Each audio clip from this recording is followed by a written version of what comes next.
Hallelujah, praise God. Usa ka Diyos nun nga kapunon kung diin tag-ulan karon, medyo makulimlim ang panahon.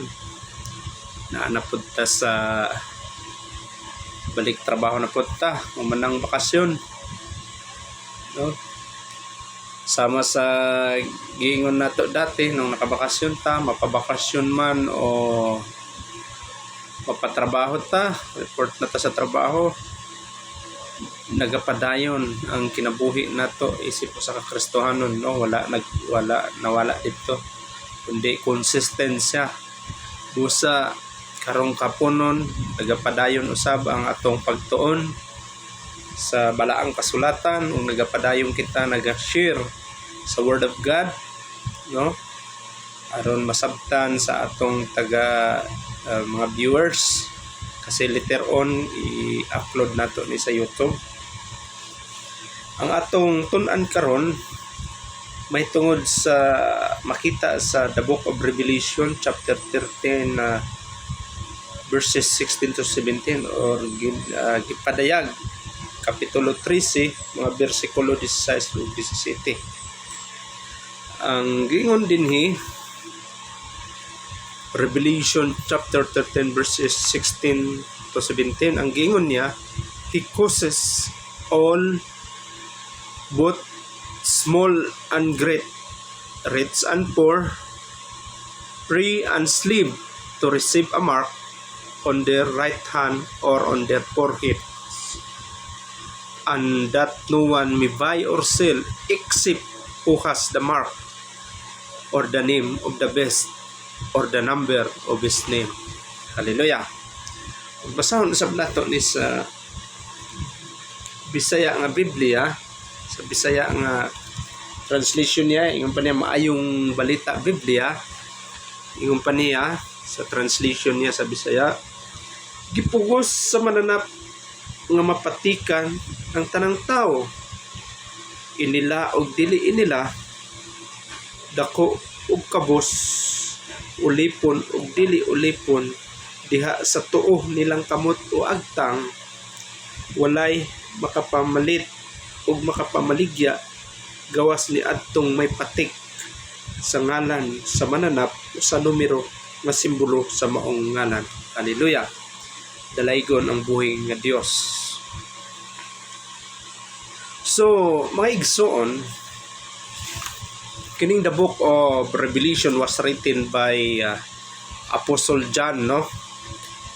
While na-exiled siya sa island sa Patmos. This book contains vision, no, concerning spiritual warfare, persecution, judgment, and the ultimate victory of God, no? Ang kadaugan sa atong buhi nga Dios. Bisag ganit dire sa chapter 13, no, gi-introduce ang giingon nila nga the best, giingon din nga the best from the sea, meaning to say it symbolizing evil political power. And then kung tanawon nato ang situation kayo karon, kasi we are in the last days, sama sa atong ginahisgutan na record sa Book of Daniel, sa mga previous video natin nga nangyayari na, no? We are in the last days na talaga. Ikaduha, gisgutan dire ang the best from the earth, or the false prophet. Kini nagasimbolo sa deception o sa false worship, mga igsoon. Ang mark of the beast nga gisulti dinhi, nakakonekta ni, no, sa atong sa allegiance, worship, obedience, siyempre ang submission to anti-God system. Ang gina-emphasize na ining passage, may gison, that people who refuse the mark, no, katong dili, no, katong dili mosugot sa marka, no, mga tubang yun sila economic pressure, dili la economic pressure, but magkaroon sila og persecution kita nga mga Kristohanon, kung ikaw tinuod ka nga born again Christian, kung tinuod ng imuha, no? Ang imuha pagduol di kay Kristo, ang imong pagka-Kristohanon. Kung tan-awon nimo karon mga igsoon,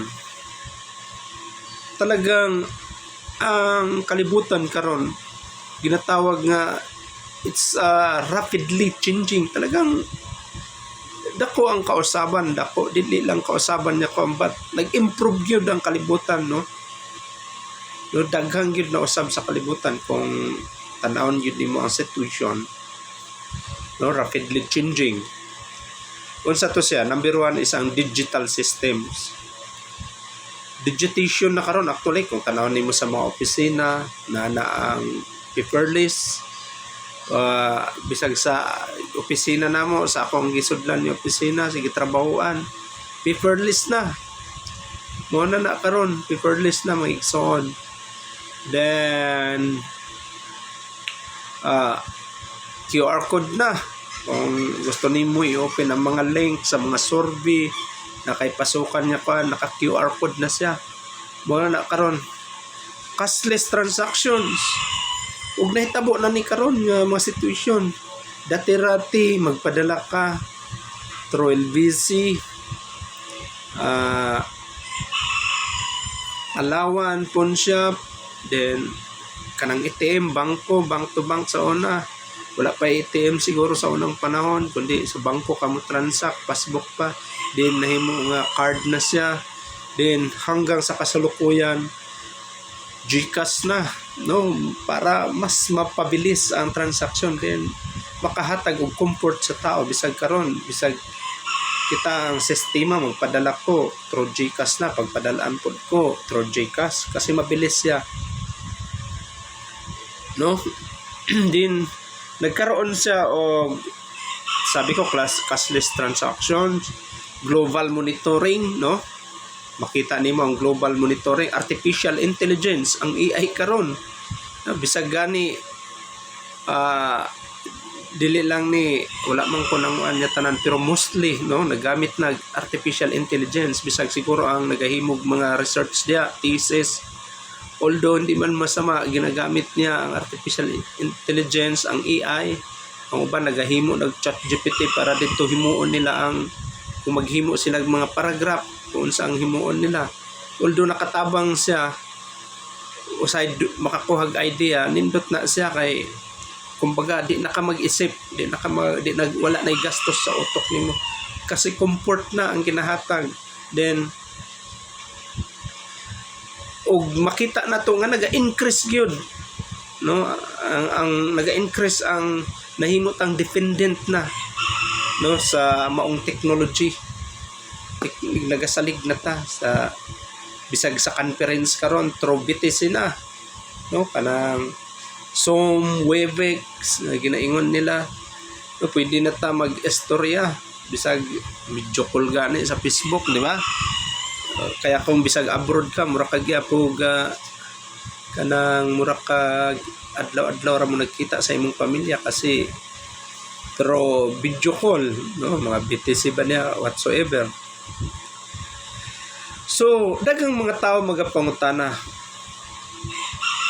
kini ba kinibang nakita nato mao ni siya ang mga sinyalis na sa ulahing mga adlaw, no, ang tinatawag na end times. While mga igsoon, we must avoid fears, hadlock, and speculation. Isa lang yun ang tinuod dinhi. One truth is clear, no, the spirit of compromise, no, ang spirit of compromise talagang nangyari na, no, at work na siya nining kalibutan na to. So kining prophecy reminds believers that one day nga ang humanity will face a great spiritual choice.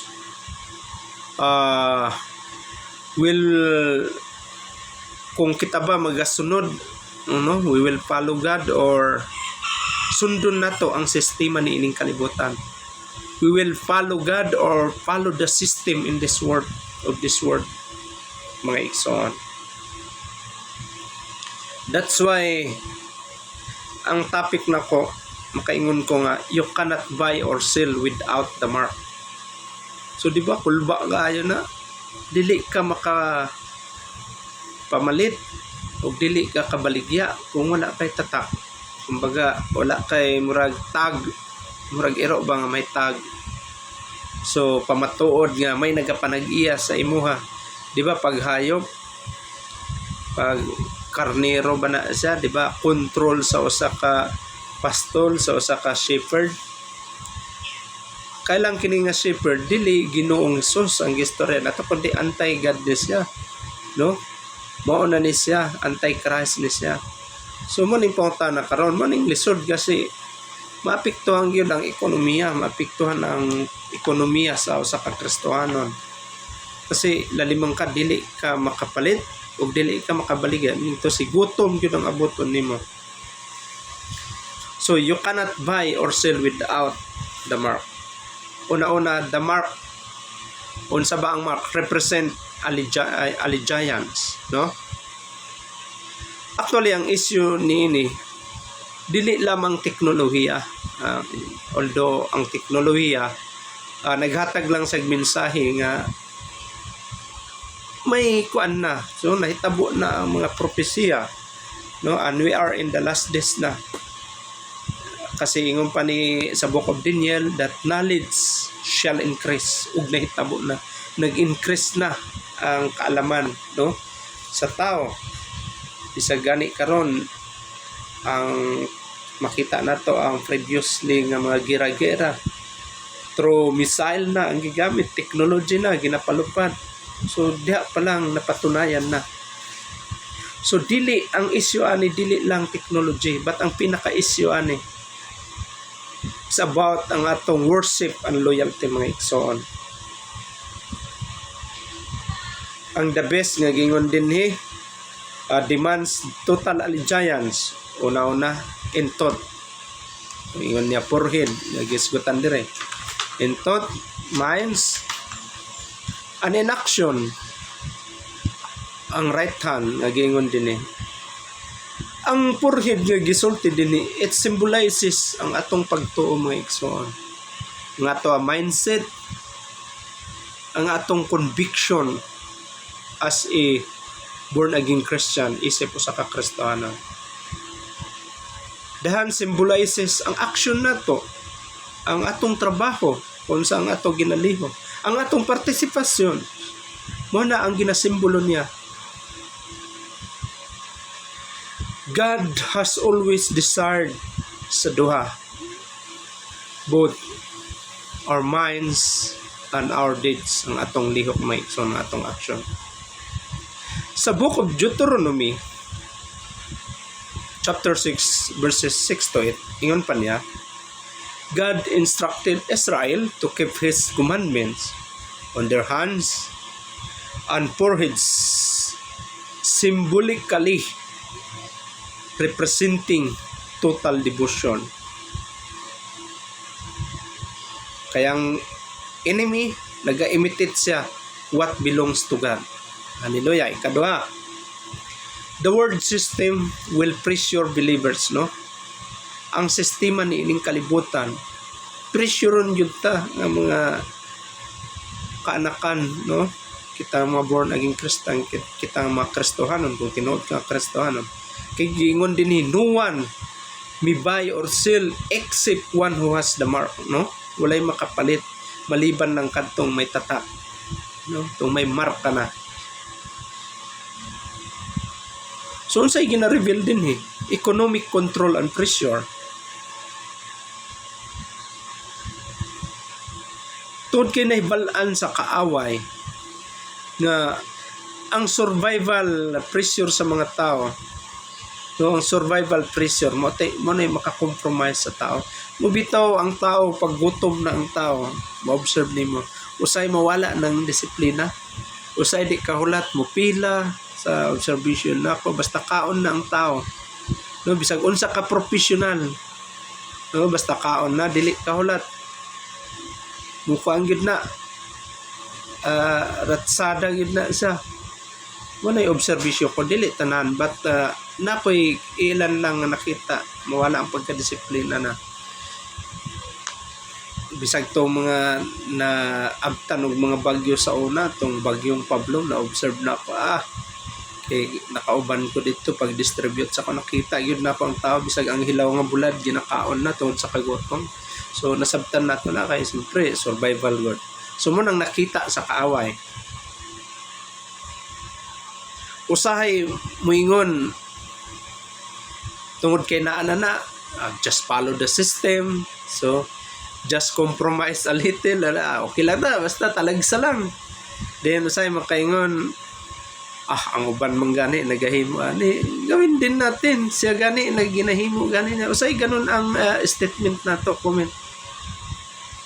Pero ginatawag ta no, but believer are called to remain faithful bisan pag under pressure kita, kasi kumbaga pinili ka na sa Diyos, anak ka sa Diyos, Kristohanon ka, kung tinod ka nga born again Christian. Kung madumduman nato sa Daniel chapter 3 nahisgutan dito si Shadrach, si Meshach, and Abednego nagarefuse sila no nga magbow before the golden image bisan pag gitreaten sila nga patyon sila wala siya. So kini nga mensahe sa Book of Daniel nagapasabot nga our God is able to deliver us, no, luwason jud ta sa atong Dios.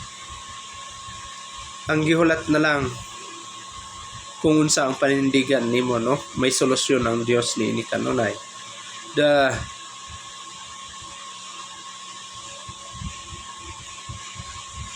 No, bisan pag ang kung makit-an nimo sa libro ni sa Book of Daniel, no, bisan pag gisugo sila pero wala gyud sila nagabaw, sumupod lang atong himuon mga igsoon. Bisan pa unsay kuanon sa ato dili ta magbaw. Ini actually ang pagbow down dili lang pagsimba sa Dios-Diosan, meaning to say example ang pagsunod nato sa kalibutan. For example, naa kadiha sa situation, for example sa company ba, then tauhan ka diha Kristohanon ka. May situation nga mag-inom-inom na, may happy hour, mag-party-party, then puro sila manginginom, manigarilyo, din naa ka dito. Dahil para mapahimutan nimo ang imo boss, musunod ka ba? Sige, wala bitaw nakakita para mahimuot ko dako boss nga gisabayan nako siya para malipay siya, di siya malain sa ako. Ganun ba tayo pag ginatest tayo mga igsoon? Pwede siguro naa ka dito kung formal siya nga socials, team building ninyo, but dili kailangan niya musabay ka kung saan kinahimo sa uban dahil hadlok ka nga sawayon, hadlok ka nga i-comment diha na may masabi ang boss nimo. Pwede naman siguro nga soft drinks ang inomon nimo diha, kung makatulo ka botelya sila tandoy, tulo ka botelya pod na soft drinks ang imo imnon, di ba? Bakit mamatay baka kung insultohon ka, kung kuanon ka? Ang kadlokan nimo kung one day mamatay kita ng atong kalagdalon, no, itambog dito sa imperno nga giingon sa Revelation chapter 20. Kung kinsa tong wala na sulat sa Book of Life, itambog siya sa linaw nga kalayo. Matoy delikado kasi may mas labaw pa man sa atong boss ang Ginoo. So dapat magkaroon ka ng panindigan as a Christian mo ng example diha sa panahon nga wala ka duty unsa ba, wala lay ginahimo good, tas mananghid ka mo simba, dili ka tugtan kay ana-ana, okay lang ba? Di ko kay masilo si kuan, hadlok na kadayon. So hindi, kasi gites ka lang sa yawa kung gaano kagaya ni Job. Sumana siya mga igsoon. So dinhi sa ikatatlo, ang deception will be global, no? Dili lang dire sa ato situation, basta tanan kinatibuk-an ni whole world. Makita nimo kung magtan-aw ka diha sa may YouTube, no, sa Facebook, makita nimo diha. Bakit? Kasi ang false Christ and false prophets will rise, no? Litaw na siya. Kung makita nimo magpakita pa sila mag great signs and wonders to deceive us. No, makuha nimo di wala man ta nagakwan, pero murag over na po ang uban, makita nimo di gid basta-basta ni. Usahay sa katapusan gina-claim nila ang sarili nila. Sila na ang Dios kasi tungod kay ginasimba na sila sa tao, murag believe na kayang tao sila, nakalimtan na nila ang Ginoo. Mo na ang naitabo. Una ang delikado in the last days, my son. No? Ang pinaka-danger is deception. Mo na delikado yun. Mo nang pag-abot sa panahon ang tao may accept evil, no? Tungod kay unsa, because it appears convenient, convenient siya, komportable siya, beneficial siya. Gaya na lang ng mga paperless sa opisina, no, mga cashless society, no, beneficial siya, then secure siya. Din paminulaan, normal lang man, madali gawin. So yun mo na yung representasyon sa kalibutan. Wala ko nag-ingon nga ang tanan evil, no? Wala ko nag-ingon nga evil ang tanan. Not everything modern is evil. Dili tanan. So, but believers must always test everything spiritually. Dapat kita isip usa ka born again Christian. Kailangan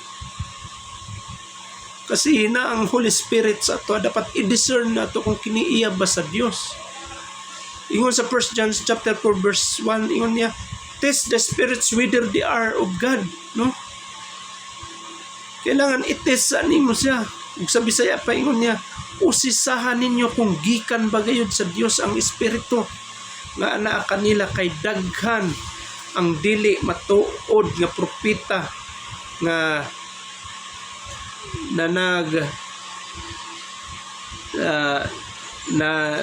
naa sa dapit, no? Makita sa kanang dapit. So daghan di ay nagpakaarong ingnon nang test the spirits yun. Dili ka basta-basta usay. Madala ka na kasi kini nga grupo ginadayaw-dayaw ko, talagang ginahimo ko nga leader diri, apwede ko diri, fix ko diri, okay ni diri kay respeto yan anak ko, ginataas gid ko, mag-lead ko diri, usay ganon. Pero wala niya gites kung kini iya ba sa Dios. Sa Book of Revelation chapter 14 verse 12 ingon niya, here is the presence of the saints. Here are those who keep the commandments of God and the faith of Jesus. My son, sa last days, not only about judgment, no? They are also about faithful endurance, no? Faithful endurance. Ibig sabihin, ang faithful endurance, matapat na pagtitiis, tapat na pagtitiyaga, meaning to say, not giving up. Dapat consistent kita. Nagalakutay kita sa pagtuo sa Dios. Ingon sa Matthew chapter 23 verse 13, those who will endure until the end, mao lamang ang maluwas. So atong himuon, stand firm, refuse compromise. Kung ikaw true born again Christian, siyempre magapadayong kita matinud-anon sa atong Ginoong Hesus, atong Diyos og manluluwas. Remain faithful to Jesus Christ. Unang usahay, ang tinuod nga pangutana, the real question is, kinsay nagapanag-iya sa imong kasing-kasing? Who owns your heart, mga igsoon? The mark is ultimately about ownership and worship. Today, before any future prophecy is fulfilled, no? On sa mga propesya nga tuman that people kita mga katawhan already carry invisible marks in their hearts, the mark of pride, no?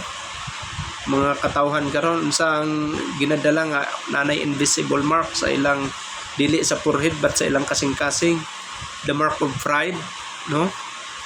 Ang pride delikado din na, ang pagkahapog, greed, compromise, addiction, no? Sa mga butang na nasa kalibutan, rebellion or devotion to God. Si Kristo wala naga-prepare, no? Jesus is not preparing us for the future, mga igsoon. He is calling us to surrender today, no? That's why kita na mga kaanakan sa Diyos should not live in fear. Dili kita magkahadlok. Basta ang ato lang, padayon lang ta. Kung unsa ang atong pagtuo na naakay sa Kristo. Kasi ingon sa 2 Timothy chapter 1 verse 7, unsay gingon niya, for God has not given us a spirit of fear, but of power and of love and of a sound mind. Actually, the message of Revelation is not merely about the best. It is about the victory of Christ, no? Kadaugan ni Kristo. So meaning, madinaogon kung kita anak sa Dios, no? Kadaugan kanunay ang ato i-declare mo igsoon, no? Ang kadaugan ni Kristo. Kay dili man lang kuan ang ginahisgutan dinhi. The main lesson mo igsoon, kining warning sa Revelation, no? Kining Revelation chapter 13, nagatudlo ka na to, kailangan magmatat kita kanunay. Stay spiritually awake, no? Avoid compromise, remain faithful. Siyempre ang pagsalig na to sa Dios, no matter the pressure, mga igsoon. Actually, ang teknolohiya dili na to nakalaban, no? The real danger is giving our worship and allegiance to anything nga pulihan na nato ang Ginoo, no? Nga dili na si Kristo, nga ato ginasulod mo na delikado sa mabot. Usa magampo kita sa Dios nga i-strengthen ang atong pagtuo these changing times, na katagan tag wisdom to discern truth from deception. Natabangan ta nga magapadayon ta nga mahimong faithful even when the world pressures us to compromise. Kailangan ang atong huna-huna, let our minds, hearts, and actions belong fully to God alone, no? Kailangan ihatag nato yun. We fix our mind, we fix our eyes, the only one, Jesus Christ, our Lord and Savior. Mo lang ito'y himuon natin mixo, no? Through prayers, that's why magkaroon tayong devotion, makipag-usap tayo sa Panginoon. Through prayers, ang iyon nato sa iya ang tanan, day and night, every day in our lives. Istorya ta sa Dios aron dili mahiluan ang atong una-una ug kasing-kasing, parang atong actions, ang atong pagtuo nakasentro lamang sa atong Dios nga manuluwas. God bless us all. Salamat sa pakigduyog nining kaponon. Dalaygon ang buhi nga Dios.